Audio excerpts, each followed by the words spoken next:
नेपाल राष्ट्रका निर्माता एवं एकताको धरोहर श्री 5 बडामहाराज धीराज पृथ्वीनारायण शाहको स्मृति एवं राष्ट्रिय एकता दिवसको यो अवसरमा हामी मौसुफ प्रति हार्दिक श्रद्धा सुमन अर्पण गर्नका साथै नेपाली जनमा मङ्गलमय शुभकामना व्यक्त गर्दछौँ। जति बेला विश्व साम्राज्य कसैको अधीनमा थियो, संसारका अधिकांश मुलुक औपनिवेशिक नियति भोग्दै थिए। कैयन साना मुलुकहरू आफ्नो अस्तित्व र पहिचान गुमाउँदै थिए। त्यस्तो समयमा साम्राज्यवादका आँखै अघिल्तिर एउटा देश खडा गर्ने सानो चुनौती थिएन। तितर बितर भएर छरिएको र सानो भूखण्डमा विभक्त भएको नेपाललाई हाम्रो राष्ट्र निर्माताबाट एक सिङ्गो र सबल राष्ट्रको रूप दिई बक्स्यो। यो विषय केवल भूगोलको मात्र होइन, विविधता भिजेको एक सामाजिक समन्वयको कडी पनि थियो। मौसुफबाट देशको आन्तरिक एकता र अवच्छिन्न राष्ट्रिय अस्तित्व रक्षाका सूत्रहरू पनि दिव्य उपदेश मार्फत हामीलाई बक्सेको छ। 4 वर्ण 36 जातको साझा फुलबारी नै नेपाल भएको स्मरण गराई बक्सिँदै हाम्रो मौलिक अर्थव्यवस्था, सांस्कृतिक एवं सामाजिक व्यवहार, राजनीतिक सुरक्षा, न्याय, कूटनीति, परराष्ट्रका नीति तथा व्यवहार बारे अकाट्य मार्गदर्शन गरिबक्सेको छ। मौसुफको मार्गदर्शनलाई हामीले आत्मसात गर्दै तदनुरूप व्यवहार गर्नु सक्यौं भने नेपाललाई अनन्तकालसम्म कसैको छायाले नभेट्ने विश्वास हामीले गरेका छौं। नेपालको सुरक्षा र समृद्धिका निम्ति हामीले कुनै परदेशीद्वारा मिश्रित दर्शन, विचार, सिद्धान्त अनुसारको आवश्यकता नपर्ने, केवल राष्ट्र निर्माताद्वारा प्रतिपादित सिद्धान्तलाई अवलम्बन मात्र गर्दा हुने ठहर हामीले गरेका छौं।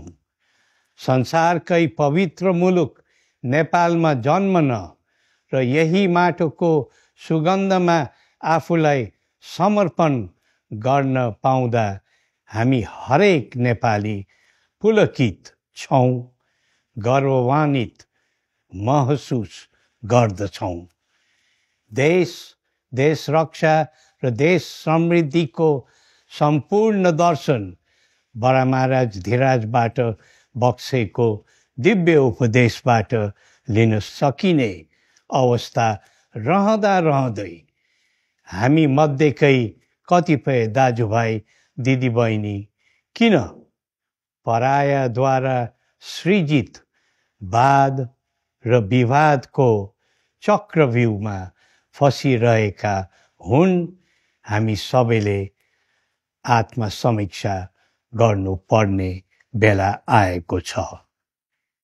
विश्व राजनीतिमा उतार चढाव उत्पन्न हुनु र शान्ति सन्तुलनको अवस्था फेरबदल भइरहनु स्वाभाविक हो।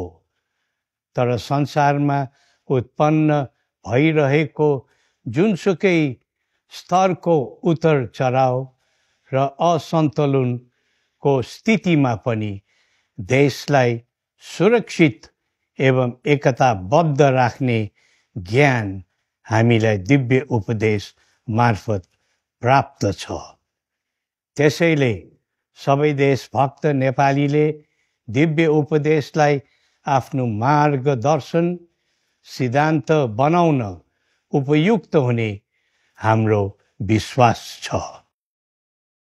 सबै शक्ति राष्ट्रहरूको नीति र राजनीति राष्ट्रवाद र आर्थिक समृद्धि केन्द्रित रहेको महसुस हामी सबैले गरेका छौँ।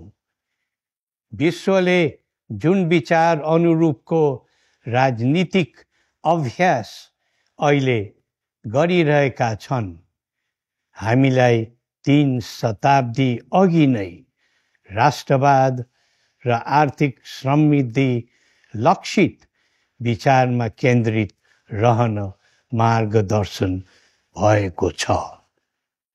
दिन प्रतिदिन जटिल र जोखिमपूर्ण बन्दै गएको भू-राजनीतिक परिस्थितिमा पृथ्वी विचारको सान्दर्भिकता अझ बढेको हामीले ठानेका छौँ। देशको प्रतिष्ठा उच्च राख्न, देशलाई प्रगतिको पथमा अघि बढाउन र सबै क्षेत्रका सबै देशवासीलाई सुखी, शान्त र सन्तुष्ट पार्नु हाम्रो राष्ट्रिय धर्म हो।